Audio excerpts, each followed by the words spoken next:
Hey, good morning, everyone. Happy Tuesday morning to you, and welcome back to Morning Musings. My name is Don K. Preston. I'm the president of Preterist Research Institute of Ardmore, Oklahoma. I appreciate very much you being with me on this beautiful so far.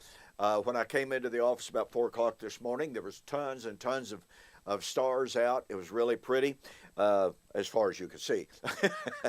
Anyway, thank you for joining me. We are continuing our study of the Olivet Discourse. We have been focused a great deal for a good long time now on Matthew 25, 1 to 13, and the parable of the coming of the bridegroom for the wedding, and the 5 wise and the 5 foolish virgins. I've shared with you that this entire theme of the coming of the Lord for the wedding is rooted and grounded very firmly in the Old Covenant promises made to Old Covenant Israel. God was married to Israel. The 10 northern tribes apostatized, committed spiritual adultery, and God divorced them. That's what the book of Hosea is about. And he promised that in the last days he would remarry her, but before he would remarry her, Judah was going to have her harvest. Israel had her harvest, which was the destruction, the national destruction of the kingdom. Judah, according to Amos chapter 6, verse 11 and following, was going to have her harvest as well. But then the Lord would remarry the whole house of Israel. Well, what I've suggested to you is that Matthew 25, 1 to 13 is about the coming of the Lord for that wedding. But what that would demand, all right, what that would demand, the wedding is the good news. But before the wedding, you have bad news, and that's the destruction of Judah and Jerusalem. Well, guess what the apostles were asking about in Matthew chapter 24 when Jesus predicted the destruction of the city and the temple? That is Judah's harvest, foretold by Hosea. And so, here Jesus has discussed the bad news. Now he's discussing the good news. Now, don't forget, in the good news part, that is the coming of the Son of Man for the wedding, you have both good news and bad news. You have the 5 wise virgins who were alert, who were watchful, who were able to enter in. You have the 5 foolish virgins who, because they were foolish, because they did not watch, they did not have oil for their lamps, they were cast out and the door was closed. By the way, I was reading just this morning on the internet, good old Facebook, don't you know, and some people were trying to say, well, if preterism is true, then there is no more opportunity for salvation. Folks, that is a complete misunderstanding of the parable. This is all about Israel. And Old Covenant Israel, as a people, would be cast out and the door closed to her as a corporate people. It doesn't mean that individuals from that time forward could not be saved. It has no such implication. You have some who were saved, some who were lost. But that's the consummation.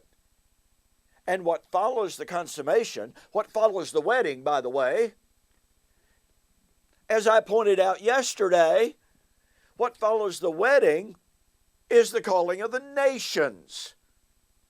And so when people try to argue against covenant eschatology, and they make such illogical arguments as to say, oh, well, if full preterism is true, there's no more salvation, they're simply failing to honor the message of the parable.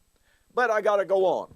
Okay, notice on this good news, bad news, good news thing, the Lord has said in Isaiah chapter 66, which has been the focus of our study over the last several weeks, the Lord said, I am going to bring on them, that's Old Covenant Israel, that's Jerusalem, and those who made the temple their idol, I will bring on them that which they dread.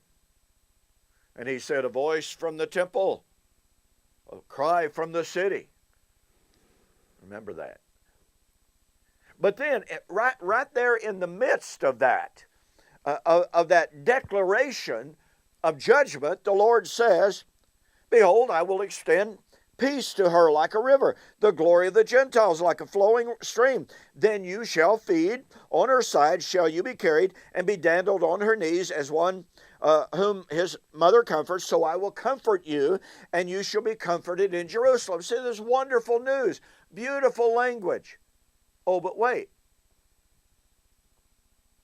He continues, when you see this, your heart shall rejoice, and your bones shall flourish like grass.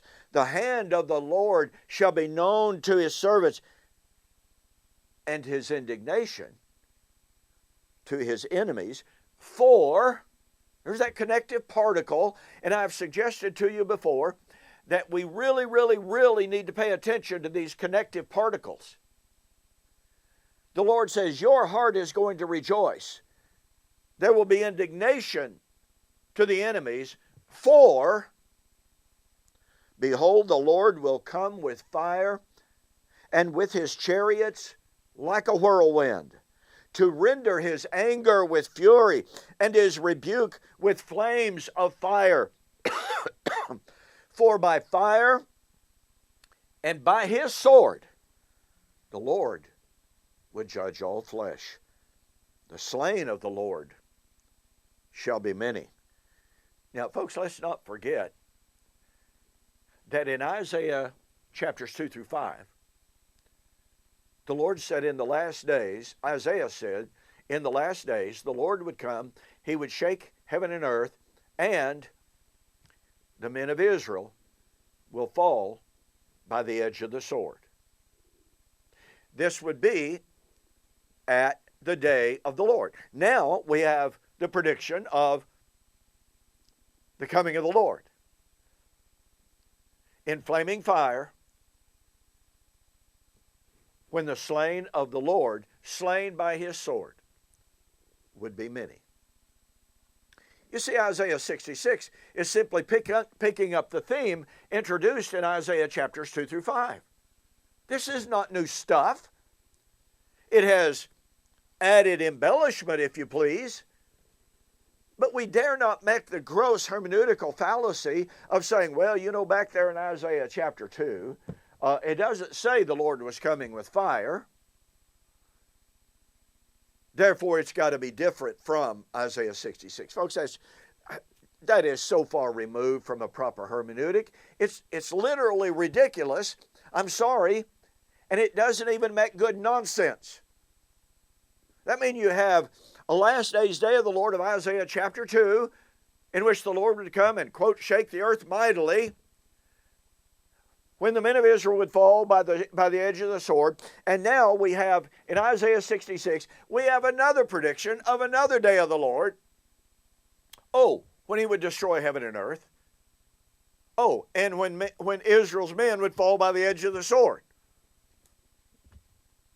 No. These are not two different days of the Lord. They are the same day of the Lord, at the same time, for the same purpose. In Isaiah chapters 2 through 5, it is to destroy the wicked and save the righteous. In Isaiah 66, it is to bless the righteous remnant and to destroy the wicked.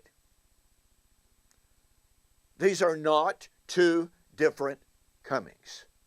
Now listen, tomorrow we're going to develop this prediction of the coming of the Lord in flaming fire. Let me see, I did have a copy of my little book, In Flaming Fire.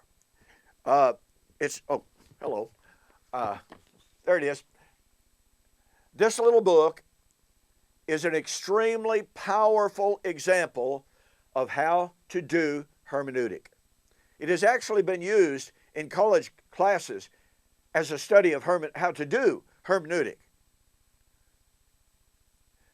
Go to my website, donkpreston.com, BibleProphecy.com, and order yourself a copy. Look, I can't even offer free shipping on this because I'd be losing money on every single order. But order a copy of In Flaming Fire.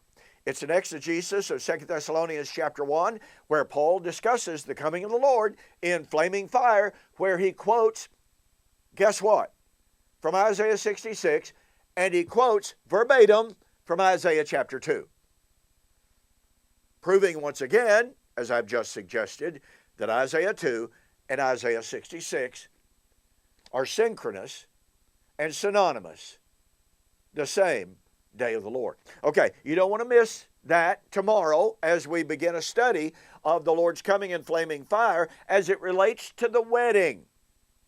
Because you see, the Lord coming in flaming fire would be against his enemies. But that same coming would be the time of the blessing when the Lord said, I will extend peace to you like a river. And that would be the time of the wedding. Not two disparate times, radically separated from each other. The same time, two aspects of the same, of the same event. Thanks for joining me for this morning's Morning Musings. I appreciate you being with me. I'll see you on the flip side.